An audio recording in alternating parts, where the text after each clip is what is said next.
नमस्कार साथियों, आज हम सांख्यिकी के 14.4 एक्सरसाइज के बारे में जानेंगे। हमें पता है कि आप पहले माध्य, माध्यक और बहुलक के बारे में सीख चुके हैं कि किस प्रकार हम माध्य, माध्यक और बहुलक निकालते हैं।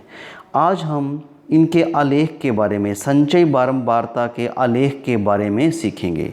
संचयी बारंबारता वक्र या इसको हम त्वरण भी कहते हैं, ये दो प्रकार का होता है। पहला होता है से कम प्रकार की संचयी बारंबारता वक्र और दूसरा होता है से अधिक प्रकार की संचयी बारंबारता वक्र। और ध्यान देने वाली बात यह है दोस्तों कि इस ग्राफ के अंदर जो एक्स एक्सिस के अलोंग हम लिखते हैं उसमें हम वर्ग अंतराल की सीमाएं लिखते हैं। आपको पता होगा कि जैसे वर्ग है 10 से 20, 20 से 30, 30 से 40, वो सारी आप इस साइड लिखेंगे एक्स एक्स की तरफ। और जो संचयी बारंबारता है, जो आपने CF निकाला है, वो आपने इस साइड लिखना है।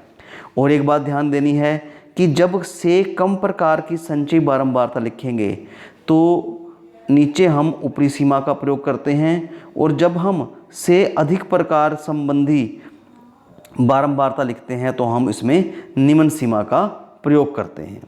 उसके उपरांत इस संचयी बारंबारता बंटन को, संचयी बारंबारता वक्र को हम त्वरण कहते हैं या इसको हम ओजीव भी कह देते हैं। एक बात और ध्यान देने योग्य है यहाँ पर कि जब आप से कम प्रकार संचयी बारंबारता का ग्राफ बनाओगे तो वो ग्राफ लगभग नीचे से ऊपर की ओर जाता हुआ आपको दिखाई देगा। लेकिन जब आप से अधिक प्रकार वाली संचयी बारंबारता का ग्राफ बनाओगे तो वो ग्राफ आपको ऊपर से नीचे की ओर आता हुआ दिखाई देगा। आइए अब हम एक्सरसाइज 14.4 के पहले क्वेश्चन की ओर देखते हैं भी इस क्वेश्चन में हमें करना क्या है।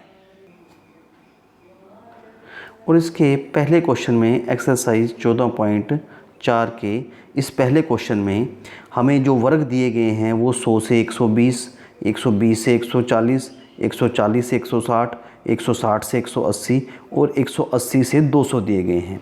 और जो इनकी बारंबारता क्रमशः 12, 14, 8, 6 और 10 दी गई है। और हमें ये कहा गया है कि हमें इसमें से कम प्रकार का संचयी बारंबारता वक्र बनाना है, यानी कि हमें ग्राफ बनाना है जो कि से कम प्रकार का हो। तो आइए देखते हैं इस क्वेश्चन में हमने क्या करना है। तो इस क्वेश्चन में हम अपना CF ज्ञात कर लेंगे। जैसे आपको पता है कि किस प्रकार हम CF ज्ञात करते हैं, आपको जब माध्यक वाली एक्सरसाइज की गई थी उसमें ये बताया गया था। तो यहाँ पर जो आपने लिखना है, पहले लिखना है 120 से कम, 140 से कम, 160 से कम, 180 से कम और 200 से कम। पहली फ्रीक्वेंसी 12 का 12 आ जाएगा। 12 में 14 जोड़ोगे संचयी बारंबारता 26 बन जाएगी। 26 में 8 जोड़ोगे तो ये 34 बन जाएगी। 34 में 6 जोड़ने पर ये 40 बन जाएगी। 40 में 10 जोड़ने पर ये 50 बन जाएगी, यानी कि n जो है हमारे पास वो अब 50 आ गया। और यदि अब हम इनके ऑर्डर पेयर देखें, हम ऑर्डर पेयर देखें जिससे हमने ग्राफ बनाना है, तो देखिए 120 के साथ 12 का ऑर्डर्ड पेयर बनेगा। फिर 140 के साथ 26 का ऑर्डर पेयर बनेगा। 160 के साथ 34 का ऑर्डर पेयर बनेगा। 180 के साथ 40 का ऑर्डर पेयर बनेगा और 200 के साथ ये 50 का ऑर्डर पेयर बनेगा। अब हम इसका ग्राफ देखते हैं कि इसका ग्राफ किस प्रकार बनेगा। देखिए ये से कम प्रकार का संचयी बारंबारता है, तो यहाँ पर ऊपरी सीमा हमें लेनी है एक्स एक्सिस के अलोंग, और संचयी बारंबारता जो है वो वाई एक्सिस के अलोंग आएगी।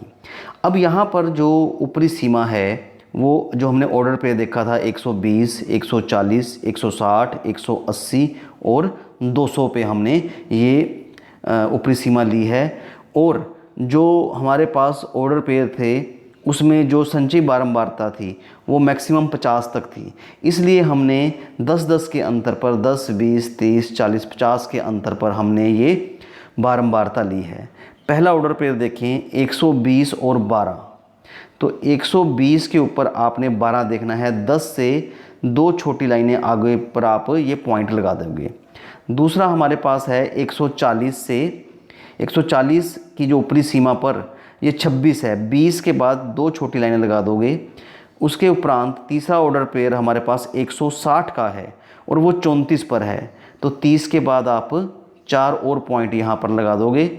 उसके उपरांत 180 पर ये बिल्कुल 40 पे है और एक 200 के ऊपर ये बिल्कुल 50 का है। तो इस प्रकार हम देखते हैं कि हमारे पास एक संचयी बारंबारता से कम प्रकार का संचयी बारंबारता ग्राफ बन गया है। जैसे आपको पहले बताया था कि ये ग्राफ लगभग नीचे से ऊपर की ओर जाता है। धन्यवाद।